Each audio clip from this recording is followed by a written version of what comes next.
So I'm just gonna make my stealth check. Oh hey! Natural 20!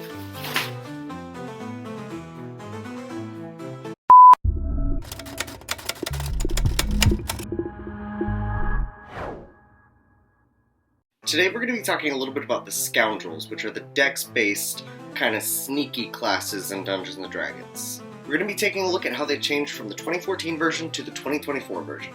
Last week I covered Barbarians, Fighters, and Paladins, so go check that out if you haven't seen it yet. And like last week, I won't be covering subclasses in this video, just the class in general. And then later on I'll do videos on subclasses for each of the classes. And stick around to the end of this video to find out which classes I'll be covering next week. Before we get into it, I just want to say, if you're thinking it looks dark in this room, it's because it's fucking nighttime. But I said I would upload a video tomorrow, so dark video it is. If you want early access to my content and access to my suggestion box, head on over to Patreon. And if you're interested in hiring me for graphic design, marketing, and more, head on over to my UPWORK. And if you're interested in playing D&D with me as your DM, head on over to startplaying.games.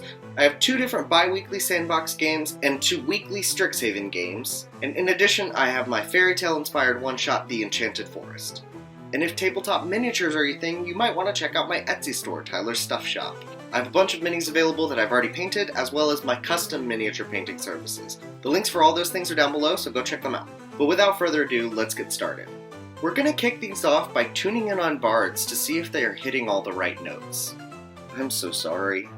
For starting equipment, Bards now get leather armor, 2 daggers, a musical instrument of their choice, an entertainer's pack, and 19 gold, or 90 gold.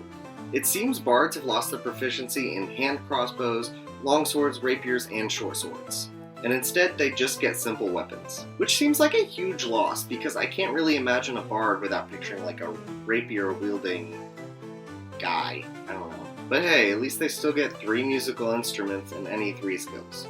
I keep talking about this, but a lot of the features have been updated so that they now include dance for bards. For example, Bardic Inspiration used to apply to a creature within 60 feet of you that can hear you. It now applies to a creature who can see or hear you. So you can dance your little Bardic Inspiration. It also used to be that you could wait until after you rolled your d20 to see if you wanted to use your Bardic Inspiration, but you had to do it before the DM tells you whether it succeeds or fails. In the new version, they've updated that. You can use your Bardic Inspiration if you have already failed the check. And other than those 2 little changes, Bardic Inspiration is basically all the same. In addition to Bardic Inspiration, level 1 bards are also now getting their spellcasting. So let's take a look at that. First of all, they no longer know certain spells, they have prepared spells, like a lot of other classes.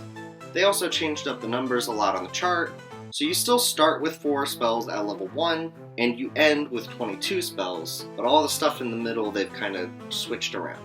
However, their spell slots are still exactly the same. Now let's look at these spell lists. Starry Wisp and Thunderclap have both been added as cantrips. Starry Wisp is a new spell from the 2024 version.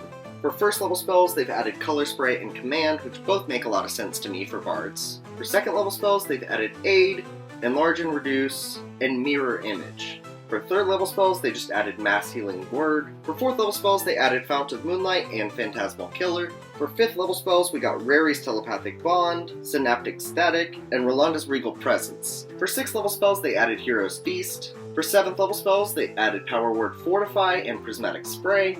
For 8th level spells, they added Antipathy/Sympathy and Befuddlement, and they took away Feeble Mind. But it seems that in this 2024 version, they've just replaced Feeble Mind with Befuddlement. And then finally, for 9th level spells, they added Prismatic Wall. So bards have a lot to be excited about in terms of spells. Bards now get their expertise at level 2 instead of at level 3, and then rather than gaining 2 more at level 10, you gain 2 more at level 9. One thing I think is interesting is throughout this book they've made things more reader-friendly, except at this expertise section. Instead of explaining to you what expertise is, it literally tells you to go see the rules glossary. They just said look it up, which is fine, except it's just adding your proficiency bonus twice. It's such a simple thing that they could just print it here. They used up just as much space telling you to look it up. The Jack of all trades feature at level 2 is still exactly the same, except they've added an example, which I didn't think was really needed. It's not that complicated. I get it, they're trying to make the whole book more newbie-friendly. Bards also used to get Song of Rest at level 2. That's gone entirely. I guess that plays into them adding like dance and poetry as options for bards because they're trying to make it like not a song necessarily. But they didn't even replace it, it's just gone. Like all of the classes, they get their subclass at level 3, and ability score increase at level 4, and then you get more stuff from that as you level up. At level 5, bards get Font of Inspiration, which is still exactly the same, except they've added this second paragraph. In addition, you can expend a spell slot, no action required, to regain one expended use of Bardic Inspiration. So that's neat. They now get Counter Charm at level 7 instead of at level 6. In the old version, you had to use an action that would start a performance that lasted until your next turn. And during your performance, any allies within 30 feet had advantage against being frightened or charmed. Now, instead, it's a reaction that you can take. So if you or your ally fails one of those saving throws, you can use a reaction to make them reroll it with advantage. They still get magical secrets at level 10, but rather than choosing 2 spells from another spell list like it used to be, they just let you go ham on it.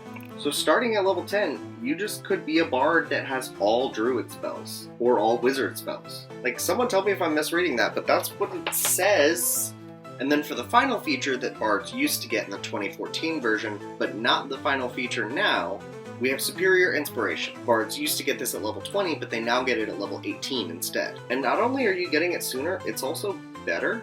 The old version says, when you roll initiative and you have no uses of Bardic Inspiration left, you regain 1 use. The new version instead says, when you roll initiative, you regain expended uses of Bardic Inspiration until you have 2 if you have fewer than that. Like everyone else, bards get their epic boon at level 19, and their recommended choice is the Boon of Spell Recall. And then they have a new feature at level 20 called Words of Creation. This is going to let you have Power Word Heal and Power Word Kill always prepared. And when you cast either spell, you can target a second creature, as long as they're within 10 feet of the first target. So basically, level 20 bards are just like... Now let's track down what's changed with the Rangers. Starting equipment is going to be studded leather armor, a scimitar, a short sword, a longbow, 20 arrows, a quiver, a druidic focus, and they recommend a sprig of mistletoe, an explorer's pack and 7 gold, or 150 gold. The proficiencies and skills are still the same. Like paladins, they now get their spellcasting at level 1 instead of level 2 like they used to, and like bards, they've switched to preparing spells instead of knowing them. And they used to know 11 spells at level 20, but now they can prepare 15 spells at level 20. So they've definitely given a pretty big boost to the half-caster classes. Their spell slots are still the same though, other than the 2 spell slots that they get at level 1. But let's take a look at their spell list. For level 1 spells, they've added Entangle. For level 2 spells, they've added Aid, Enhance Ability, Gust of Wind, Magic Weapon, and Summon Beast. For 3rd level spells, they've added Dispel Magic, Elemental Weapon, Meld into Stone, Revivify, and Summon Fey. For 4th level spells, they've added Dominate Beast and Summon Elemental. And for 5th level spells, they've added Greater Restoration and Steel Wind Strike. I kind of feel like adding spells like Entangle and Revivify kind of steps on the toes of the Druid a little bit. I mean, I don't really think of Rangers being magical like that, but in the new version they are. But anyways, moving on to Favorite Enemy. I mentioned this in my video reviewing the 2024 Handbook in general, but I'm not thrilled with this change. I really liked the Favorite Enemy thing. I think the reason that they probably took it out is because of DMs who purposely will not put the type of enemy that the Ranger has as their favorite enemy. But it's always really exciting when it does happen, which is why I think DMs should let Rangers fight their favorite enemy. But anyways, the new version does away with all of that, and instead you always have Hunter's Mark prepared. And you can cast it twice per long rest without using a spell slot.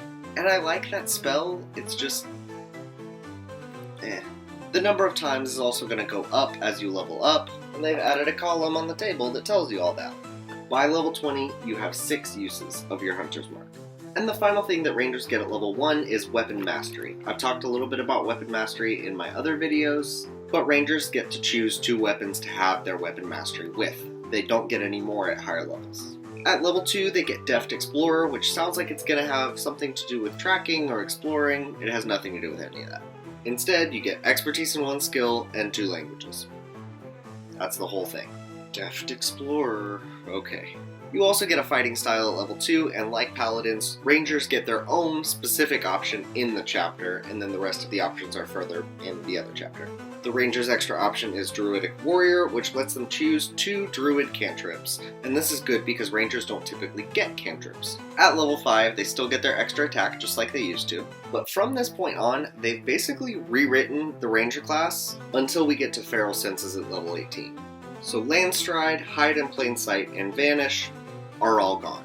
Instead, here's what they get. At level 6, they get Roving, which is going to increase your speed by 10 feet while you aren't wearing heavy armor, which you aren't proficient in anyways. And then you also gain a climb speed and a swim speed equal to your speed. At level 9, you get to pick 2 extra skills to have expertise in. I think they're adding all of these expertise things in for Rangers because you're supposed to be like highly trained in survival and nature and animal handling. I mean, obviously you could pick whichever skills you have, but anyways, at level 10 you get Tireless, and this is going to give you 2 things. One is that you can use a magic action to give yourself temporary hit points. These are going to be equal to 1d8 plus your wisdom modifier, and you can do this a number of times equal to your wisdom modifier. The second thing is that if you have a level of exhaustion, you can remove 1 level with a short rest, which basically means you only need a short rest per night. Like, as long as you don't need your spell slots back or hit points. For exhaustion purposes, you don't need to sleep. At level 13, you get Relentless Hunter, and this is going to mean that taking damage can't break your concentration on Hunter's Mark. At level 14, they get Nature's Veil, which is going to allow you to turn invisible. As a bonus action, you can become invisible until the end of your next turn. You can do this a number of times equal to your wisdom modifier, and they don't specify that you can't attack while invisible. Like, what? It's also surprising to me that if you're going to give a class invisibility, they don't give it to the rogue, but we'll get to the rogue later. At level 17, you get Precise Hunter. This is going to give you advantage on attack rolls against the creature that you have marked by Hunter's Mark. All of that was new. As I mentioned earlier, you do still get Feral Senses at level 18, and this is what it used to say. When you attack a creature you can't see, your inability to see it doesn't impose disadvantage on your attack rolls against it. You are also aware of the location of any invisible creature within 30 feet of you, provided that the creature isn't hidden from you and you aren't blinded or deafened. The new version just gives you blind sight out to 30 feet. Like, how much simpler is that for basically the same thing? At level 19, Rangers obviously get their epic boon, and their recommended choice is the boon of Dimensional Travel. And finally, at level 20, they still get Foe Slayer, but it's completely different. It used to be that once on each of your turns, you can add your wisdom modifier to the attack roll or the damage roll against a favorite enemy. Now, the damage for your Hunter's Mark just becomes a d10, instead of a d6. I like how they've kind of shaped the Ranger a little bit more around the Hunter's Mark. It reminds me of how the Fighter class was based a little bit more around Second Wind. When I reviewed the 2024 Player's Handbook, I mentioned that I wasn't really that overwhelmed with the changes to the Beastmaster, and obviously I'll get into all that a little more when I get into the subclass video. But I do want to say, they did rewrite basically the entire Ranger class, and Rangers are a lot better now, so maybe they just didn't need to change up the subclasses that much. Again, we'll talk about that when the subclasses get their own video. But finally, let's sneak into talking about rogues. Out of these 3, rogues are the ones that I'm most interested to see because they were already pretty overpowered, and then they added a bunch of stuff. But first of all, let's talk starting equipment. Rogues get leather armor, 2 daggers, short sword, a short bow, 20 arrows, a quiver, thieves' tools, a burglar's pack, and 8 gold. Or 100 gold pieces. As far as skills, they've taken performance off of the list for rogues. The only reason I can think of that they would do that is if they're like, you want to be a performer? Go play a bard. Rather than giving them simple weapons and a couple of other proficiencies, they instead give them simple weapons and martial weapons that have the finesse or light property, which is way simpler and makes sense for the rogue. Level 1 rogues are basically the same. They get expertise in 2 skills, their sneak attack, and thieves' cant, which are all the same in this book. But they also get weapon mastery with 2 weapons. At level 2, Cunning Action is the same. They can still dash, disengage, or hide as a bonus action. At level 3, they added Steady Aim, which I believe was an optional feature offered up in Tasha's Cauldron of Everything, but they've added it as a more permanent addition to the class. As a bonus action, you can give yourself advantage on your next attack roll on the current turn. You can use this feature only if you haven't moved, and your speed becomes 0 after you use it. So in a nutshell, stand still and you can aim better. At level 5, they have a new feature called Cunning Strike. When you deal sneak attack damage to a creature on an attack, you can add a Cunning Strike effect. For each effect, you're basically going to sacrifice one of the d6s of your damage. So for example, instead of dealing 3d6 sneak attack damage, you could deal 2d6 plus add the poison effect. By the way, I love that they've added this because the way poison worked before was just kind of and no one really ever used it. The problem is that they only fixed that for rogues, but still. And they have 3 actions for Cunning Strike, which are Poison, Trip, or Withdrawal. At level 5, they still get Uncanny Dodge, completely unchanged. At level 7, you still get Evasion, which works the same way, except they now specify that you can't use this feature if you're incapacitated, which sounds to me like somebody found a loophole and they went, oh shit, we have to fix that. Reliable Talent is still the same, except instead of getting it at 11th level, you're now going to get it at only level 7. Instead, at level 11, you're going to get Improved Cunning Strike, which lets you use up to 2 Cunning Strike effects as long as you pay the cost in d6s for both of them. At level 14, rogues don't get Blind Sense anymore, and I think that's just because they gave it off to the rangers. But instead, at 14, you get Devious Strikes, which is basically just more options for your Cunning Strikes. Except these ones are going to cost more than a d6. There's Daze, which is going to cost 2d6, Knockout, which is going to cost 6d6, and Obscure, which is going to cost 3d6. The same point I made earlier about them fixing the problem with poison also applies here with knocking out a creature. But again, only for rogues. Any character should be able to try to knock somebody out, not just a rogue who's over level 14. But anyways. At level 15, you still get Slippery Mind, but it now applies to Wisdom and Charisma saving throws, not just Wisdom saving throws. At level 18, Elusive is exactly the same. And like everyone else, they get an epic boon at level 19, and the one they recommend is the Boon of Night Spirit. And then at level 20, you get Stroke of Luck. Except, they've removed a part. It used to say, if your attack misses a target within range, you can turn the miss into a hit. So they only kept this last part that says, alternatively, if you fail an ability check, you can treat the d20 roll as a 20.